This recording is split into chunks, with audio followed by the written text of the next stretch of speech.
ಕುಮಾರಸ್ವಾಮಿ ಕೇಳಿದ್ರ?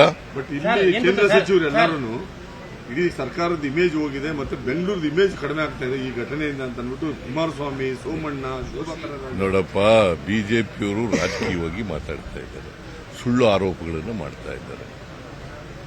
ನನಗೆ ಇವು ಯಾವೂ ಕೂಡ ನನ್ನನ್ನು ಕರೆದ್ರು, ಚೀಫ್ ಸೆಕ್ರೆಟರಿ ಹೇಳಿದ್ರು ನನಗೆ, ನಾವೆಲ್ಲ ಫಂಕ್ಷನ್ ಅರೇಂಜ್ ಮಾಡಿದ್ದೀವಿ ಸರ್, ನೀವು ಬರಬಹುದು ಅಂತ ಹೇಳಿದ್ರು.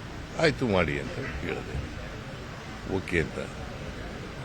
ಬಟ್ ಕ್ರಿಕೆಟ್ ಅಸೋಸಿಯೇಷನ್ ಅವರು ಕರೆದ್ರು ನನಗೆ ಇಲ್ಲಿ ಕರೀನಿಲ್ಲ, ಸ್ಟೇಡಿಯಂ ಕರೀಲಿಲ್ಲ, ವಿಧಾನಸೌಧಕ್ಕೆ ಕರೆದರು. ವಿಧಾನಸೌಧದಲ್ಲಿ ಯಾವ ಅಹಿತಕರ ಘಟನೆ ನಡೆದಿಲ್ಲ. ನನಗೆ ಗೊತ್ತಾದದ್ದು 5:45ಗೆ ಸತ್ತೋಗಿದ್ದಾರೆ ಅಂತ ಗೊತ್ತಾದ, ಸ್ಟ್ಯಾಂಪೀಡ್ ಆಗಿದೆ 5:45ಗೆ ಗೊತ್ತಾದ್ದು. ಆಕ್ಚುಲಿ 3:50ಕ್ಕೆ ರಿಪೋರ್ಟ್ ಆಗಿದೆ ಆಸ್ಪತ್ರೆಯಲ್ಲಿ ಸತ್ತಿದೆ. ಅದು ನನಗೆ ಗೊತ್ತಾದ್ದು 5:45ಕ್ಕೆ. 5:45ಕ್ಕೆ ಬರ್ಕಳಿ ಕರೆಕ್ಟ್ ಆಗಿ. ನನಗೆ ಅಲ್ಲಿವರೆಗೆ ಸ್ಟ್ಯಾಂಪೀಡ್ ಆಗಿ ಸತ್ತೋಗಿದ್ದಾರೆ ಅಂತ ಗೊತ್ತಿಲ್ಲ. ನನ್ನ ಹಿಂದೆ ಮಾಡಿದ ನಾರ್ಮಲ್ ಕೋರ್ಸ್ ನಲ್ಲಿ ಮಾಡಿದ್ದಾರೆ. ಅಲ್ಲಿ ಯಾರ್ಯಾರು ತಪ್ಪು ಮಾಡಿದಾರೆ ಅವ್ರ ಮೇಲೆಲ್ಲ ಕ್ರಮ ತಗೊಂಡಿದ್ದೀವಿ. ನಾನು ಈಗಲೂ ಕೂಡ ಈ ಘಟನೆ ಸಂಭವಿಸಬಾರ್ದಾಗಿತ್ತು. ಎಲ್ಲಿ ಸಂಭವಿಸಿರೋದು? ಕ್ರಿಕೆಟ್ ಸ್ಟೇಡಿಯಂ ಹತ್ರ. ನನ್ನ ಕ್ರಿಕೆಟ್ ಸ್ಟೇಡಿಯಂಗೂ ನನಗೆ ಸಂಬಂಧ ಇಲ್ಲ. ಬಹಳ ದಿನದಿಂದ ಸರ್ ಕ್ರಿಕೆಟ್ ಸ್ಟೇಡಿಯಂನ ಬೆಂಗಳೂರಿಂದ ಹೊರಗಡೆ ಹಾಕಬೇಕು ಅಂತ ಒಂದು ಡಿಮ್ಯಾಂಡ್ ಇದೆ ಸರ್. ಅದನ್ನ ಪರಿಶೀಲನೆ ಮಾಡ್ತೀವಿ. ಅದನ್ನ ಯಾಕಂದ್ರೆ ಈ ತರ ಬೇರೆ ಜಾಗ ಎಲ್ಲ ನೋಡಬೇಕಲ್ಲ ಸರ್. ವ್ಯಕ್ತಿಗತವಾಗಿ ನಿಮ್ಮ ಆಡಳಿತದಲ್ಲಿ ಈ ತರ ಒಂದು ಘಟನೆ ಆಗಬಾರ್ದಾಗಿತ್ತು ಅನ್ನುವಂಥ ನಮಗಿರುವಂತ. ನಿಮ್ಮ ಯಾರ ಅವಧಿಯಲ್ಲಿ ಆಗಬಾರ್ದು, ನಿಮ್ಮ ಆಡಳಿತದಲ್ಲಿ ಆಗಲೇಬಾರ್ದಾಗಿತ್ತು. ಬಿಜೆಪಿ ಅವ್ರ ಕಾಲದಲ್ಲಿ ಆಗ್ಬೋದಾ? ನಿಮ್ಮ ಆಡಳಿತದಲ್ಲಿ ನಮ್ಮ ಆಡಳಿತ ಇಲ್ಲಪ್ಪ, ಬಿಜೆಪಿ ಅವ್ರ ಕಾಲದಲ್ಲಿ ಆಗ್ಬೋದಾ? ಯಾರ ಕಾಲದಲ್ಲೂ ಆಗಬಾರ್ದು, ನಮ್ಮ ಕಾಲದಲ್ಲೂ ಆಗಬಾರ್ದು. ಹಾಗಾಗಿ ಬೇಸರ ಇದೆಯಾ ಅಂತ ತಮಗೆ? ಇಲ್ಲೇ ನೋಡಪ್ಪ, ನಾನು ಈಗಾಗಲೇ ಆಗಬಾರ್ದು ಅಂತ ಹೇಳಿದ್ದೀನಿ, ಆಗಬಾರ್ದು ಅಂತ ಹೇಳಿದ್ದೀನಿ. ನಾನು ಹದಿನೇ ಪ್ರಶ್ನೆ ಕೇಳಿದ್ರೆ ಪುನಃ 15 ಪದ ಬೇರೊಂದು ರೀತಿಯಲ್ಲಿ ಕೇಳ ಆಗಬಾರ್ದು. I repeat I reiterate ಆಗಬಾರ್ದಾಗಿತ್ತು. ಇದು ಅಹಿತಕರ ಘಟನೆ, ಇಂಥ ಘಟನೆ ಆಗಬಾರ್ದಾಗಿತ್ತು. ನಾನು ಚೀಫ್ ಮಿನಿಸ್ಟರ್ ಆದ್ಮೇಲೆ ಇಂಥ ಘಟನೆ ಯಾವಾಗಲೂ ಕೂಡ ನಡೆದಿರಲಿಲ್ಲ, ನಡೆದಿದೆ. ಇದು ಅಧಿಕಾರಿಗಳ ತಪ್ಪಿನಿಂದ ಆಗಿದೆ ಅಂತಕ್ಕಂಥದ್ದು ಮೇಲ್ನೋಟಕ್ಕೆ ಗೊತ್ತಾಗುತ್ತೆ. ಅದಕ್ಕೆ ನಾವು ಕ್ರಮ ತಗೊಂಡಿದ್ದೀವಿ. ಪುನಃ 15 ಕೇಳಿದ್ರೆ ನಿನಗೆ ನೋವಾಗಿಲ್ವಾ? ನನಗೂ ನೋವಾಗಿದೆ,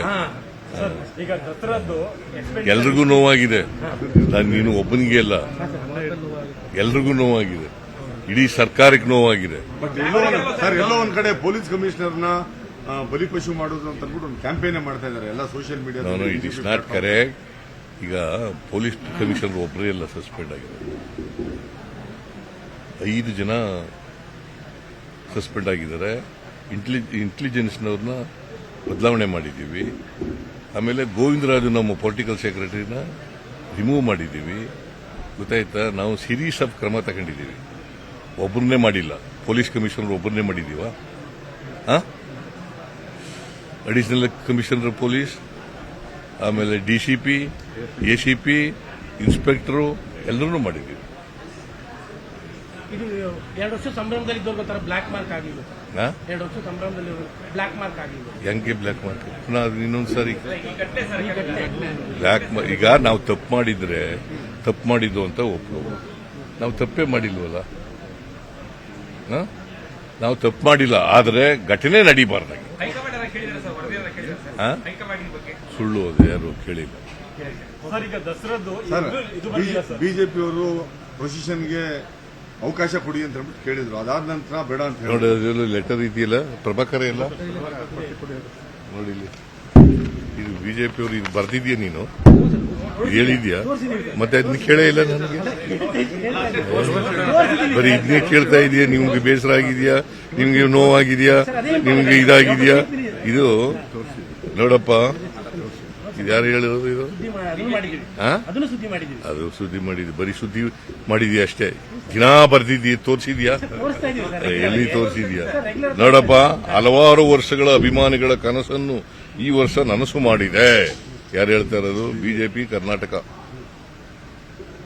ಆದರೆ ತೆರೆದ ಬಸ್ನಲ್ಲಿ ಆಟಗಾರರ ವಿಜಯೋತ್ಸವಕ್ಕೆ ಅನುಮತಿ ನಿರಾಕರಿಸುವ ಮೂಲಕ ಆಕಸ್ಮಿಕ ಗೃಹ ಸಚಿವ ಅವರು ತಾವೊಬ್ಬ ಅಸಮರ್ಥ ಹಾಗೂ ಅದಕ್ಷ ಎಂಬುದನ್ನು ಮತ್ತೊಮ್ಮೆ ಸಾಬೀತುಪಡಿಸುತ್ತದೆ. ಯಾರು ಹೇಳಿರೋದು? ಈಗೇನು ಹೇಳ್ತಾ ಇದ್ದಾರೆ? ಇದು ಹೇಳ್ತಾ ಇದ್ದಾರಾ?